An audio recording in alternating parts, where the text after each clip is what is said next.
Hello everyone, welcome to commerce spotlight by JRF Adda. मैं हूं आपकी एजुकेटर काजल। जो लोग मुझे पहली बार देख रहे हैं, मैंने हाल में ही अपना जीआरएफ क्वालिफाई किया है from the paper two commerce, और इस चैनल के ऊपर मैं आपके लिए कॉमर्स से रिलेटेड वीडियोस लेकर आती हूँ।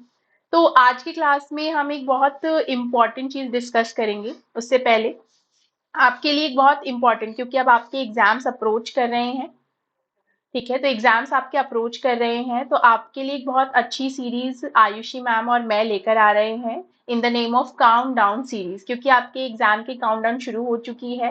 तो आपके लिए एक सीरीज है जिसमें हम 50 मिनट में 50 क्वेश्चन करने की कोशिश करेंगे फ्रॉम बेसिक टू एडवांस, जो आपके प्रीवियस ईयर पेपर्स में, आपके डिफरेंट डिफरेंट एग्जाम्स में, जो कि आपके नेट सेट के रिलेटेड होते हैं, उनसे हम पेपर टू के कॉमर्स के क्वेश्चन पिक करके आपके लिए लेकर आए हैं, जिसमें आपके बेसिक से लेकर एडवांस तक के कॉन्सेप्ट्स क्लियर हो जाएंगे। और ये क्वेश्चन जब आप प्रैक्टिस करेंगे तो आपको टाइम स्पीड का भी अंदाजा रहेगा। इसके साथ साथ आप हमारे साथ जुड़ सकते हैं UGC and PhD complete guidance programme में, जिसमें आपको कॉम्प्लीमेंट्री वीडियोस मिलेंगी, पेपर 1 की टेस्ट सीरीज मिलेंगी, दोनों पेपर की बुक मिलेगी, कंटेंट की भी एंड प्रीवियस ईयर क्वेश्चंस की भी, और साथ में आपको मिलेगा रिसर्च प्रपोजल बनाने के लिए proper guidance and counselling.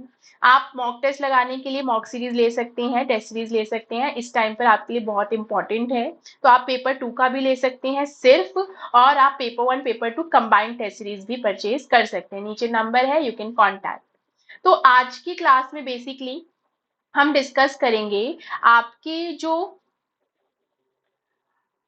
Exam है उसमें सबसे ज्यादा जो फ्रीक्वेंटली आस्क्ड टॉपिक्स क्या है। तो मैंने प्रीवियस ईयर पेपर्स का एनालिसिस करके आपके लिए वो 20 टॉपिक्स निकाले हैं, जहां से हर बार, हर साइकिल में, हर शिफ्ट में, इवन आपके एक दिन में अगर 2 एग्जाम है, 2 शिफ्ट में एग्जाम है, तो हर शिफ्ट में आपको वहां से क्वेश्चन उस टॉपिक से घुमा फिरा के, सीधा सीधा, बट वहां से क्वेश्चन जरूर देखने को मिलता है। तो यानी जब आप तैयारी कर रहे हैं इस एग्जाम की, तो आपके लिए ये 20 टॉपिक्स ऐसे होने चाहिए जो आपको हमेशा, मतलब इसके लिए आप कोई एक्सक्यूज नहीं दे सकते कि नहीं मुझे समझ नहीं आ रहा, मुझे ये स्किप करना है। नो, ये 20 वो टॉपिक है जिनके लिए आपको पूरी मेहनत करके पढ़ के जाना है। यहाँ से आया हुआ सवाल आप स्किप नहीं कर सकते, क्योंकि यहाँ से वन आप 99.99% चांसेस है कि क्वेश्चन यहाँ से आते ही हैं। ठीक है, तो सबसे जो इंपॉर्टेंट टॉपिक है वो है आपके बिजनेस फाइनेंस का, that is cost of capital. जब हम कॉस्ट ऑफ कैपिटल की बात करते हैं, तो यहाँ आपका कॉस्ट ऑफ इक्विटी आ जाता है। ठीक है, पार्डन माय राइटिंग थोड़ा। Cost of equity, cost of debt, cost of preference shares, ये इक्विटी शेयर्स हैं। ठीक है, कॉस्ट ऑफ प्रेफरेंस शेयर्स यहाँ आ जाता है।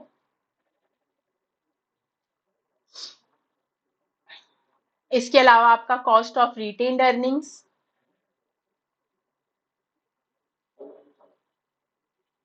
और आपका वैक। ठीक है, कॉस्ट ऑफ ओवरऑल कैपिटल, या जिसको हम weighted average cost of capital बोलते हैं।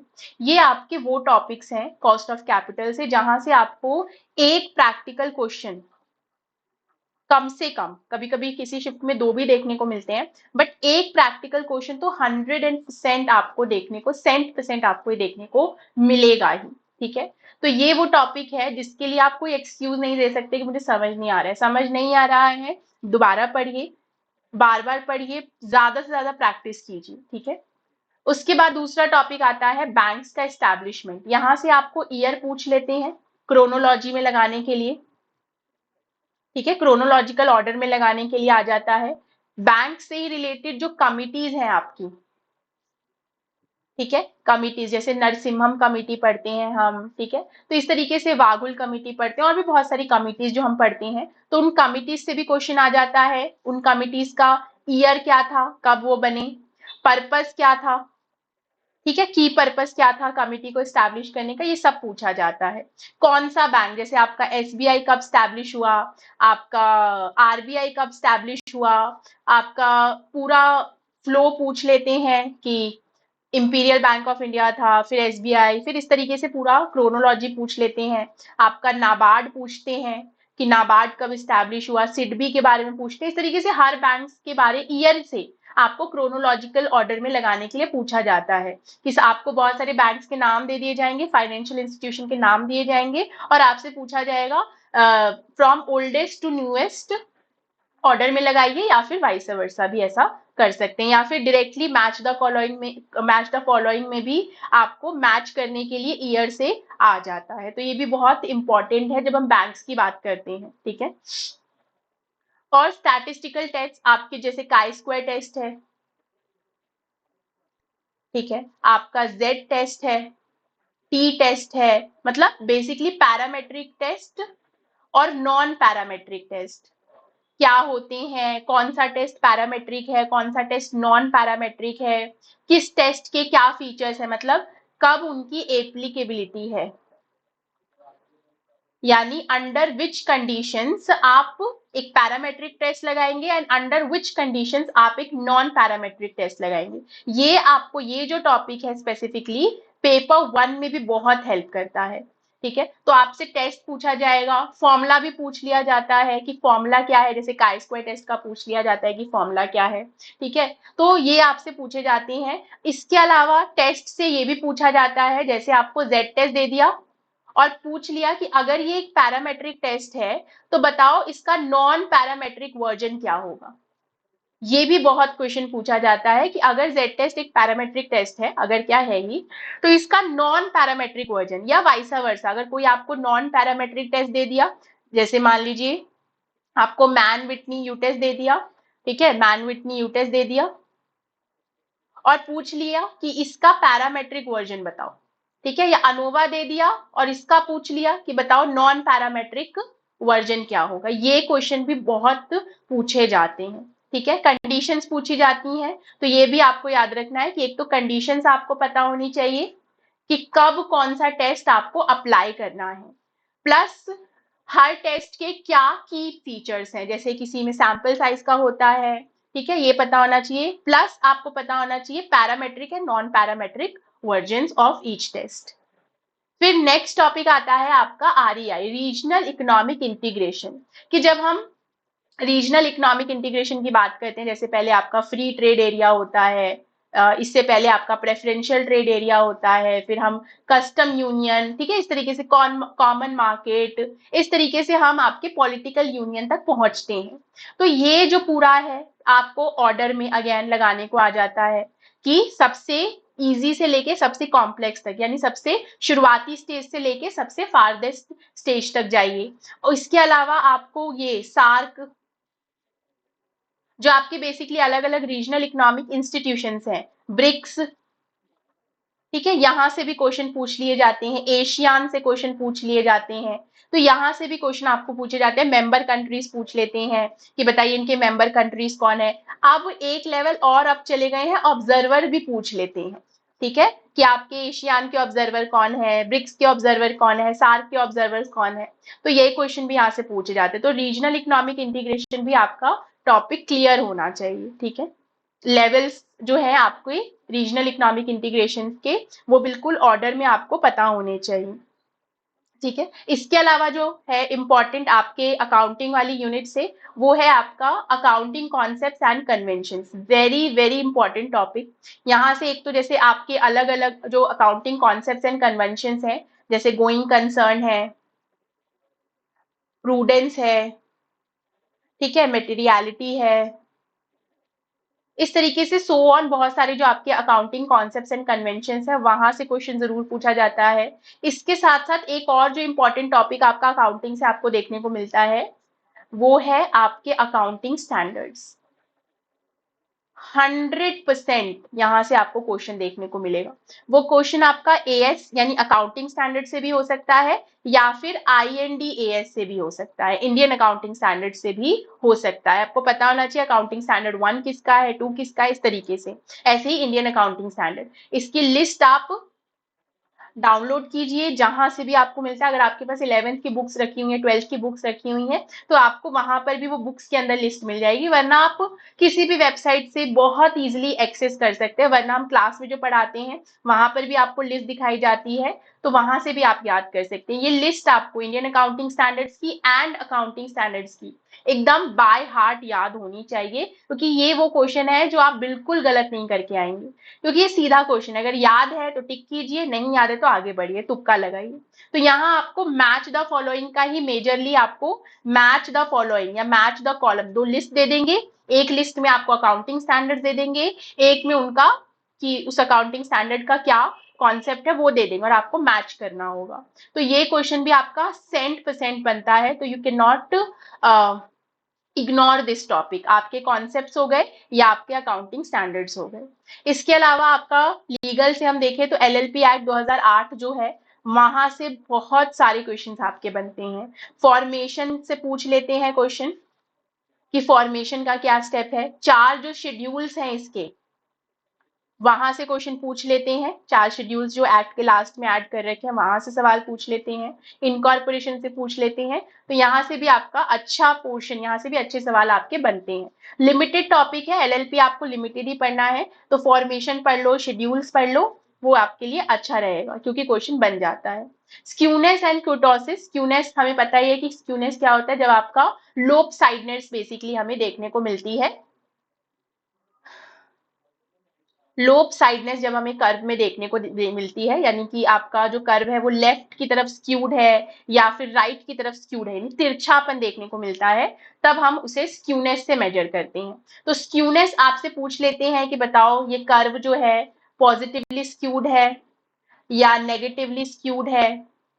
हाँ, मीन, मतलब मीन, मीडियन और मोड अगर पॉजिटिवली स्क्यूड है तो कैसा रिलेशन होता है, अगर नेगेटिवली स्क्यूड है तो कैसा रिलेशन होता है, ये पूछ लेते हैं। अब स्क्यूनेस का कोफिशिएंट भी पूछा जाता है आपसे। ठीक है, तो आपके जो अलग अलग मेथड्स दे रखे हैं, जैसे कार्ल पियर्सन का है, ठीक है, बोलीज का है, ये अलग अलग मेथड से आपको स्क्यूनेस मेजर करना भी पूछ लेते हैं। तो आपको ये मेथड भी पता होने चाहिए कोफिशिएंट को मेजर करने के, coefficient of skewness. Karl Pearson का रेंज भी पूछ लेते हैं, ठीक है, कि रेंज क्या होती है। अगर मैं कार्ल पियर्सन ऑफ कोफिशिएंट से स्क्यूनेस मेजर कर रही हूं तो रेंज कहां से कहां तक होती है, रेंज भी आपसे पूछ सकते हैं। जब आप प्रीवियस ईयर क्वेश्चन देखेंगे तो वहां आप देखोगे कि रेंज भी पूछी गई है। ठीक है, तो ये भी बहुत इंपॉर्टेंट है। कुर्टोसिस भी बहुत इंपॉर्टेंट है कि आपका कर्व लेप्टोकर्टिक है, मेसोकर्टिक है या प्लैटिकर्टिक है। ठीक है, ये आपसे पूछ लिया जाता है। और कर्टोसिस क्या देखता है, ठीक है, तो ये आपकी पीकनेस देखता है। जैसे आपका स्क्यूनेस वो देखता है आपका कि तिरछा कितना है, यानी लोप साइडनेस देखता है, वैसे ही कुर्टोसिस आपका पीकनेस देखता है कि कर्व पीक्ड है या फ्लैट है। तो ये आपको पता होना चाहिए। आपसे कर्व डायरेक्टली कर्व बना के पिक्चर्स देके भी पूछ लेते हैं, ये स्क्यूनेस में भी पूछ लेते हैं और कुर्टोसिस में भी।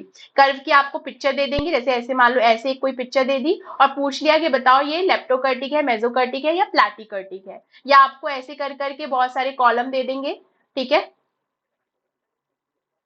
और यहाँ पर एक ये भी दे देंगे और यहाँ पर आपको अलग अलग ऑप्शंस दे देंगे। ठीक है, और आप मैच करो कि लेप्टोकर्टिक कौन है, मेसोकर्टिक कौन है, स्क्यूड कौन सा है, फ्लैटिकर्टिक कौन सा है। तो ये क्वेश्चन भी आपको देखने को मिलते हैं। तो ये भी आपका बहुत इंपॉर्टेंट टॉपिक है। ओके, इसके अलावा इनकम टैक्स वाली यूनिट से हम देखें तो आपका रेजिडेंशियल स्टेटस, कि आपका जो भी इंडिविजुअल है, वो जो भी पर्सन है बेसिकली, वो आपका रेजिडेंट है, नॉन रेजिडेंट है, नॉन रेजिडेंट है, नॉन ऑर्डिनरी रेजिडेंट है। ठीक है, ये सब भी आपसे पूछा जाता है। तो इसकी जो कंडीशंस हैं रेजिडेंशियल स्टेटस की, वो आपको याद होनी चाहिए कि किसमें कितनी कंडीशंस रखी जाती हैं अलग अलग पर्सन की। कंपनी के लिए क्या है, इंडिविजुअल्स के लिए क्या है, आपके एचयूएफ के लिए क्या है, आपको पता होना चाहिए। तो रेजिडेंशियल स्टेटस से भी सवाल पूछा जाता है कि बेसिकली पूछ लेते हैं कि आपका कोई एक्स पर्सन है, उसकी इनकम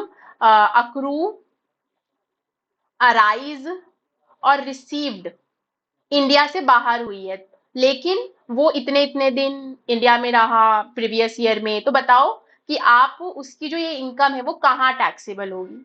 ठीक है। इनकम टैक्स से एक सवाल जो और पूछा जाता है, जो आप रिसेंट में देखोगे, तो DTAA, double taxation avoidance agreement. DTAA का जो 90 और 91 सेक्शन है, यहाँ से बहुत क्वेश्चन बनते हैं। तो DTAA का आपके दोनों सेक्शन आपके अच्छे से क्लियर होने चाहिए। किस सेक्शन में हम किस तरीके से रिलैक्सेशन जो मिलता है, बेसिकली रिलीफ मिलता है, यूनिलेटरल, बायलेटरल रिलीफ जो मिलता है आपको, बायलेटरल रिलीफ मिलता है, ये भी क्लियर होना चाहिए कि 91 में कौन सा रिलीफ मिलता है, 90 में कौन सा रिलीफ मिलता है, ये भी बहुत इंपॉर्टेंट है। इसके अलावा आपका हम मार्केटिंग की बात करें या आपके इंटरनेशनल बिजनेस की बात करें, दोनों ही टॉपिक में PLC द की कॉन्सेप्ट, इतना इंपॉर्टेंट टॉपिक और इतना इजी टू अंडरस्टैंड है कि यहाँ से इतने घुमा फिरा के सवाल बन जाते हैं, दोनों यूनिट में फिट करके सवाल पूछ लेते हैं। आपसे PLC के स्टेजेस भी पूछ लिए जाएंगे, हर स्टेज पे प्राइसिंग डिसीजन कैसा होता है ये भी पूछ लिया जाता है, हर स्टेज पे डिस्ट्रीब्यूशन डिसीजन कैसा होता है, ओके, ये भी पूछ लिया जाता है। तो PLC आपका इतना इंपॉर्टेंट है, ठीक है। और ये तो पूछ ही सकते हैं कि किसने दिया है, जैसे मैच द फॉलोइंग में आपको अलग अलग इंटरनेशनल थ्योरीज दे दी, उसमें से एक PLC दे देंगे और कहीं उसके जो प्रोफाउंडर है, जैसे रेमोंड वर्नर ने इसको प्रोफाउंड किया है, उनका नाम दे देंगे, आप मैच करिए। तो ये आपके इंटरनेशनल थ्योरी में भी पूछ लेते हैं, जहां आपको थ्योरीज को ऑथर के साथ मैच करना होता है। प्लस मार्केटिंग में अलग अलग लाइफ साइकिल्स के ऊपर कैसे प्राइसिंग डिसीजन लिए जाएंगे, कैसे डिस्ट्रीब्यूशन डिसीजन लिए जाएंगे, यानी कि आप कौन सी स्टेज पर हो उस हिसाब से। तो ये क्वेश्चन आपके इन दोनों यूनिट से मैच करके पूछा जाता है। प्लस आप किस तरीके का प्रमोशन डिसीजन लोगे वो भी पूछ लिया जाता है, ओके।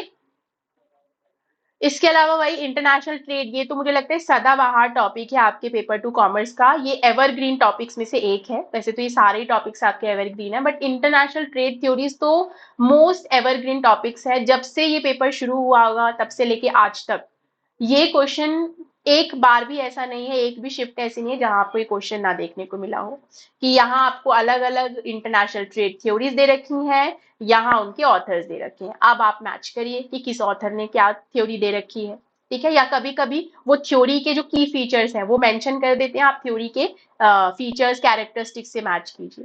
तो इंटरनेशनल थ्योरीज आपकी एकदम क्रिस्टल क्लियर होती है। ईयर बहुत कम पूछे जाते हैं, क्योंकि जैसे आपकी मर्केंटलिज्म थ्योरी है, उसका ईयर बहुत वेग है, तो अगर आपसे पूछेंगे तो उसका ईयर आपको काफी वेग मिलेगा, तो उसके लिए नहीं पूछेंगे। तो ईयर नहीं पूछे जाते हैं, बट ऑथर और उसके की फीचर जरूर पूछे जाते हैं, ठीक है। टैक्सेशन में जो आपका एग्रीकल्चर इनकम है, ठीक है, ये भी आपका स्टार मार्क टॉपिक है, सदाबहार टॉपिक है। पूछ लेंगे कि बताओ कोई कंपनी है टी ग्रो भी कर रही है एंड मैन्युफैक्चर भी कर रही है, तो बताओ इसका कितना परसेंट जो है एग्रीकल्चरल इनकम होगा और कितना परसेंट नॉन एग्रीकल्चरल इनकम होगा, सिंपल। ये क्वेश्चन पूछ लेते हैं, ठीक है। तो इस तरीके से बताओ कौन सी इनकम एग्रीकल्चरल इनकम है, कौन सी इनकम एग्रीकल्चरल इनकम नहीं है, ये सब आपसे पूछा जाता है। तो ये भी बहुत इंपॉर्टेंट टॉपिक है। सैम्पलिंग टेक्निक्स, वही प्रोबेबिलिटी सैम्पलिंग है, प्रोबेबिलिटी सैम्पलिंग है या नॉन प्रोबेबिलिटी सैम्पलिंग है, ठीक है, ये आपसे पूछ लेंगे। आपको कोई केस स्टडी दे देंगे और पूछेंगे बताओ यहाँ पर कौन सी अप्रोप्रिएट सैम्पलिंग टेक्निक लगेगी। सैम्पलिंग एरर से क्वेश्चन पूछ लिए जाते हैं, ओके। तो ये सब ऐसे टॉपिक्स हैं जो आपको एकदम अच्छे से पता होने चाहिए। सैम्पलिंग टेक्निक्स तो आपके ऐसे सारे सैंपल्स लेने के जो तरीके हैं आपके, चाहे प्रोबेबिलिटी हो नॉन प्रोबेबिलिटी हो, आपको अच्छे से पता होना चाहिए, ठीक है। तो यहाँ से पूछ लेते हैं, कभी कभी बहुत सिंपल सवाल भी पूछ लेते हैं कि बताओ इनमें से कौन सा चार पांच सैंपल के नाम दे देंगे आपको और पूछ लेंगे कि कौन इनमें प्रोबेबिलिटी सैम्पलिंग है या फिर कौन इनमें से नॉन प्रोबेबिलिटी सैम्पलिंग है। तो भले ही देखने में पढ़ते वक्त लगता है ये तो बहुत इजी टॉपिक है, ये तो मैं ऐसे ही बता दूंगा, इतना पढ़ लिया है, बट कभी कभी ना ऐसे बीच में वो सैंपल टेक्निक दे देता है ना, जो हमें लगता है यार ये प्रोबेबिलिटी है या नॉन प्रोबेबिलिटी है। ये एग्जाम प्रेशर से होता है। तो आपके लिए बहुत इंपॉर्टेंट है कि आप ऐसे इजी इजी टॉपिक्स ना बहुत अच्छे से प्रैक्टिस करो, क्योंकि अक्सर क्या होता है ना, इजी टॉपिक्स को ये समझ के छोड़ देते हैं कि यार ये तो एग्जाम में ही हो जाएगा सीधा, इसके लिए क्या पढ़ना, इतना तो मैंने पढ़ ही लिया है, ये तो मुझे अच्छे से आता ही है। बट एग्जाम में प्रेशर इतना होता है कि आप इन्हीं इजी क्वेश्चन में फंस जाते हो, इतनी सिंपल लैंग्वेज होती है कि आप वहीं फंस जाते हो, टॉपिक्स आपको ऑप्शंस आपको सिमिलर लगने लगते हैं। तो ये बहुत होता है, ठीक है। आई हैव मतलब मैं अपने पर्सनल एक्सपीरियंस से आपको बोल रही हूँ कि जो इजी टॉपिक्स होते हैं, अक्सर बच्चे क्लास में भी अगर क्वेश्चन कराओ और अगर आपके इजी क्वेश्चन आ रहे हैं तो बच्चे बोलने लगते हैं कि अरे यार ये तो मतलब बहुत इजी क्वेश्चन है मैम, इतना इजी क्वेश्चन करा रहे हो, अब तो पेपर में नहीं आता है। नहीं, अभी भी आता है पेपर। सिर्फ इसलिए नहीं सेट किया जाता है कि हर कोई जेआरएफ ही क्लियर करे। बहुत बच्चे हैं जो नेट क्वालिफाई करते हैं, पीएचडी क्वालिफाई करते हैं, तो पेपर आपका easy to hard level set किया जाता है, ठीक है। ऐसे क्वेश्चन नहीं दिए जाते हैं जिसको कोई ना कर पाए, ठीक है। वो इजी टू मॉडरेट सेट किया जाता है, और इजी क्वेश्चन भी अगर आप प्रैक्टिस नहीं करोगे तो आप सीधा एग्जाम डे पे छक्का लगाने पहुंचोगे तो बॉल मिस हो सकती है, ओके। तो आपको इजी क्वेश्चंस पे भी ध्यान देना, और ये सारे टॉपिक्स ना उन्हीं टॉपिक्स में से हैं जिन्हें हम इजी समझ के कि अरे यार ये तो हो ही जाएगा एग्जाम डे वाले दिन, हम छोड़ देते हैं। तो ये टॉपिक्स आपको नहीं छोड़ने हैं। इसके अलावा कमर्शियल और सेंट्रल बैंक्स के रोल। कमर्शियल बैंक का क्या रोल है? प्राइमरी, ठीक है, प्राइमरी, सेकेंडरी, ये सारे रोल्स आपसे पूछे जाते हैं कि कमर्शियल बैंक्स के क्या रोल होते हैं, क्या फंक्शन है जो कमर्शियल बैंक्स परफॉर्म करेगा, ठीक है, या इनमें से कौन कमर्शियल बैंक है, शेड्यूल भी पूछ लेते हैं, ठीक है। और प्लस यहाँ से आपका ईयर वाला क्वेश्चन तो बनता ही है, इस्टेब्लिशमेंट वाला, कि ये सारे आपको ऑर्डर में दे देंगे कमर्शियल बैंक और पूछ लेंगे कि भैया लेटेस्ट से मतलब ओल्डेस्ट से अर्लीस्ट तक लगाओ या अर्लीस्ट से ओल्डेस्ट तक लगाओ, ओल्डेस्ट तक लगाओ। तो ये भी आपसे सवाल पूछा जाता है, ठीक है। सेंट्रल बैंक के रोल पूछे जाते हैं कि सेंट्रल बैंक का क्या रोल है, स्पेशली यहाँ से जो मॉनेटरी पॉलिसी है सेंट्रल बैंक की, मतलब आपका आरबीआई जो है उसकी जो मॉनेटरी पॉलिसी है, यहाँ से खासकर क्वेश्चन बनते हैं। आपके आरबीआई का इवोल्यूशन भी पूछ लेते हैं, थोड़ा पिछले 2-3 साइकिल से थोड़ा कम हो गया है पूछना, लेकिन फिर भी पता होना चाहिए आपको, ठीक है। यहाँ की मॉनेटरी पॉलिसी से तो जरूर आपको पढ़ना है अच्छे से, सारे टूल्स पता होने चाहिए जो मॉनेटरी पॉलिसी में आप यूज करते हो, सेंट्रल बैंक मतलब यूज करती है। फंक्शन पता होने चाहिए आपको, डिफरेंट मतलब क्वेश्चन में दे देंगे, 5 ऑप्शन दे दिए, 4 उसमें से आरबीआई के होंगे, एक आपका कमर्शियल बैंक का होगा। तो आपको आइडेंटिफाई करना है कि बताइए इसमें से सेंट्रल बैंक का रोल क्या है या फंक्शन क्या है, ठीक है। तो ये भी आपको पता होना चाहिए। इसके अलावा आपका जो अकाउंटिंग वाला यूनिट है, अकाउंटिंग एंड ऑडिटिंग से आपके रेशियो के ऊपर बहुत क्वेश्चन बनते हैं, जैसे करंट रेशियो पे बन जाता है, क्विक रेशियो पे बन जाता है। इसके अलावा आपका जो पार्टनरशिप फर्म है ना, पार्टनरशिप फर्म जो 11th में आपने पढ़े हैं, sacrificing ratio, gaining ratio, goodwill को, जो गुडविल है उसको सैक्रिफाइसिंग या गेनिंग रेशियो में देना, अगर एडमिशन का केस है तो गुडविल का क्या होगा, अगर रिटायरमेंट का केस है तो गुडविल का क्या होगा, डेथ का केस है तो गुडविल का क्या होगा, ये क्वेश्चन भी आपसे पूछे जाते हैं। तो रेशियो एनालिसिस साथ के साथ partnership form, very important topic, okay. Next है, ये तो आपका पेपर 1 एंड पेपर 2 दोनों के लिए the most important topic, process of research. इतने अलग अलग तरीके से पूछ लिया जाता है प्रोसेस ऑफ रिसर्च को, इतना घुमा के पूछ लेंगे कि आपको आता हुआ क्वेश्चन भी आप गलत करके आ जाओगे।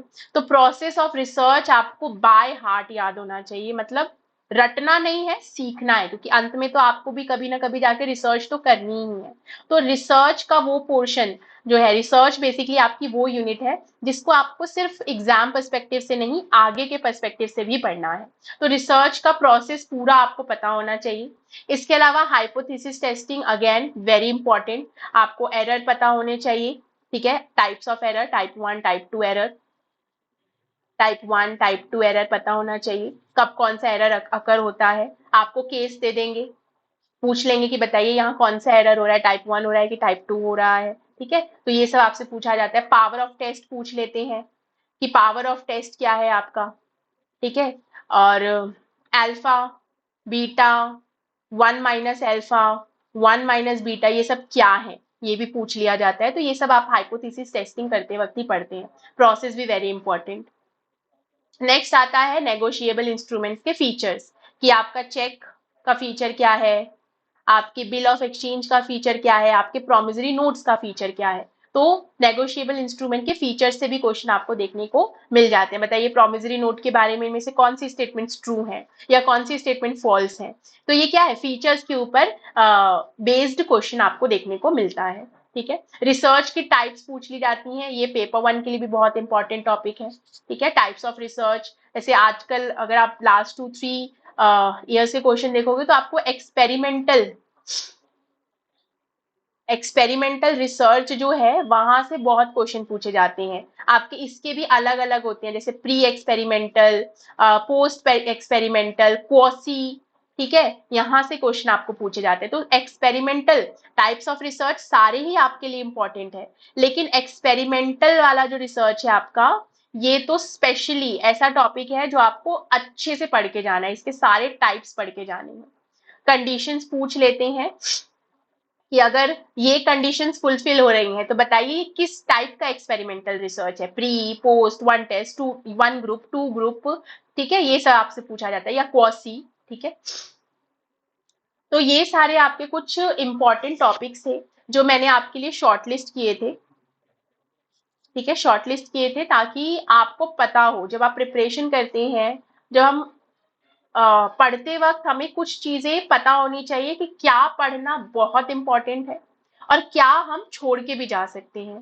ठीक है, तो मैं आपके लिए अपने एक्सपीरियंस के ऊपर बेस्ड, प्रीवियस ईयर के जो पेपर एनालाइज किए मैंने, उसके ऊपर बेस्ड ये टॉपिक छांटे थे। ठीक है, जो ऐसे टॉपिक्स हैं जिन्हें आप किसी भी कॉस्ट के ऊपर छोड़ नहीं सकते। ठीक है, यहाँ से ये वो टॉपिक्स हैं जो जहां से डायरेक्ट क्वेश्चन भी बन जाते हैं और थोड़ा घुमा फिरा के भी बन जाते हैं।